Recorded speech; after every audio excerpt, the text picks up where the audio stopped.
Hello students, विद्या academy में आप लोगों का स्वागत है।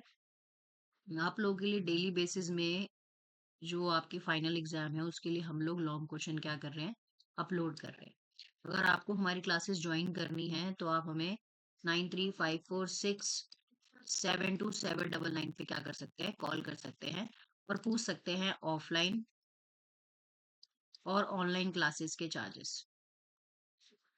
ऑफलाइन और ऑनलाइन क्लासेस के चार्जेस आप हमसे पूछ सकते हैं।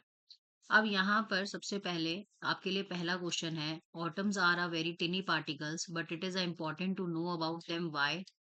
तो पहला है कि ऑटम्स जो है वो एक फंडामेंटल इंडिविजिबल बिल्डिंग ब्लॉक्स को तैयार करते हैं। ऑल मैटर्स जो इकट्ठे होते हैं वो ऑटम की हेल्प से ही होते हैं। Making up everything around us, जो भी हमें अपने आसपास दिखाई देता है सारे के सारे लिविंग ऑर्गेनिजम्स हैं, including living organisms, including non living organisms, दोनों की चीजें दिखाई देती हैं। them is crucial because their interaction determined by the physical and chemical properties भी मटेरियल की कंसिडर की जाती है।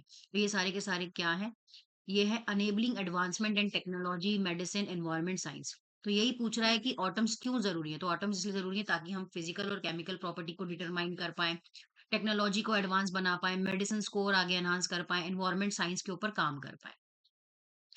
तो ये आपका हिंदी में है कि परमाणु अत्यंत सूक्ष्म कण होते हैं, फिर भी उनमें कई उनके बारे में जानना क्यों आवश्यक है, ताकि हम रासायनिक गुणों को निर्धारित कर सके, प्रौद्योगिकी, चिकित्सा, पर्यावरण विज्ञान में प्रकृति को क्या कर सके, संभव कर सके।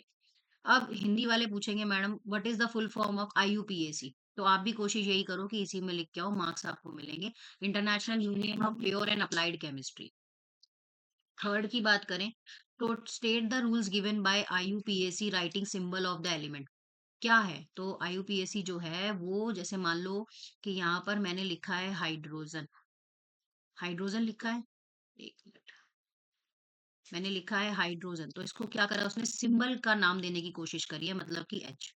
वन और टू लेटर को डिवाइड करा है इसने, लैटिन नेम ऑफ, जैसे हाइड्रोजन का एच हो गया, उसके बाद आयरन का एफ ई हो गया, सेम लेटर नेम से इसने सेकंड डिस्टिंग्विशिंग लेटर को क्या कर दिया है, ऐड कर दिया है। ये इसका हिंदी है आपका, कि तत्वों के प्रतीकों को बताने का काम जो करता है वो कौन करता है, आईयूपीएसी।